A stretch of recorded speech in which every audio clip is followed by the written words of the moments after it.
My earliest memory about just having gender confusion and such is probably around first grade, first or second. I just distinctly remember wanting to be a boy, wanting to be the dominant role in any type of relationship.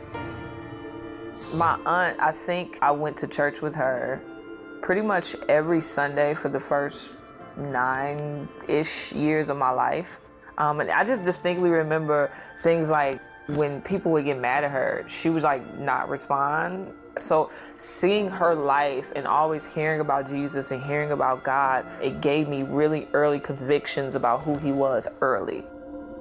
I was always attracted to women. I just didn't acknowledge it because I knew it was wrong. It was just kind of this underlying temptation. 17 was probably when that became more of an attraction to me than men. I was at a homecoming dance at another high school, and this young lady that I knew, she flirted with me. And that was the first time a woman ever flirted with me. It felt natural. That's honestly the best way I could describe it. I was like, this is what I want. Gay clubs, I found interest in those really quickly.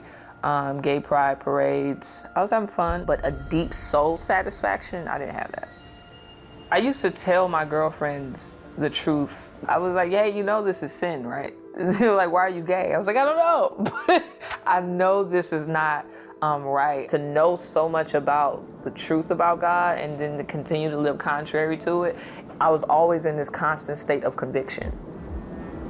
I was 19, I was in my room. It was as if every thought I had was just interrupted by this really strong thought that convicted me all at the same time. And it felt as if God was showing me that the sins that I loved and were in would kill me. I would die and go to hell.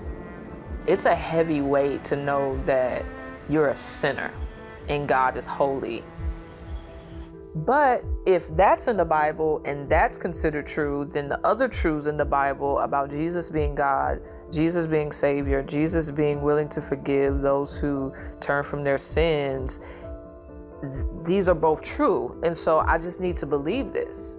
It was really that simple.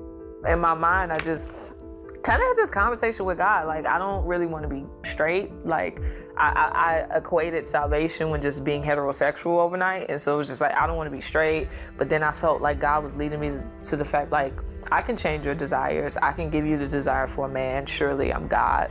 And then I just considered everything I loved and its consequences. Like, I really weighed the cost. Yeah, I really saw that I was holistically sinful. This one area just didn't need Jesus. All of me was messed up. Homosexuality is not the only issue plaguing a person. Sin is the issue plaguing a person. This homosexuality is just an outworking of that nature. I just saw like weed and stealing and pride and anger and arrogance and drunkenness, and everything was not worth it. Like, it just was overwhelmingly obvious that everything that I loved would not profit me anything but hell. You know what I'm saying? And I saw that God was offering me life, and I knew I had no choice. I either choose God or I choose death. I told God, I said, what you're calling me to do, I cannot do on my own. I've tried before to try to live holy, and it didn't work. But I know enough about you to know that you'll help me. And so I broke up with my girlfriend maybe a day or two later because I had to. And then that was one of the hardest decisions I had to make. But so everything after that was easy. Changed my clothes a week later, got into a church in 2 weeks. Returning to church was cool. They were like really loving people. It was like a family. It was very difficult the first 2 years. Like, God kept me. I think he kept me because I had a community around me. If I did not have Christians around me to help me and pour into me and encourage me, I would have been doomed for the most part. Who God says I am defines me, though I may have temptations, though I may have struggles, though I may see a woman that's beautiful and be tempted. Like, I have temptations to curse people out too. I have temptations to get drunk. I have temptations to watch porn, but that's just the human experience. The Christian is not void of temptation. The temptation got less powerful over time, just as I grew in knowing and loving Jesus. But in that place, I didn't want a relationship with a man either. But over time, probably 3 or so years into my walk is when I started to get an attraction towards Preston. It was weird because it wasn't, I'm attracted to this man. It was like, I'm just attracted to him and all that he is, and he just happens to be a man. And so because I'm attracted to him, I'm more than willing to love his masculinity too. I think on my wedding day, it was just kind of surreal. Everything in my life has always just been so God. You desire for this marriage and this wedding to just really show off your gospel. And I'm really grateful to be a part of that presentation.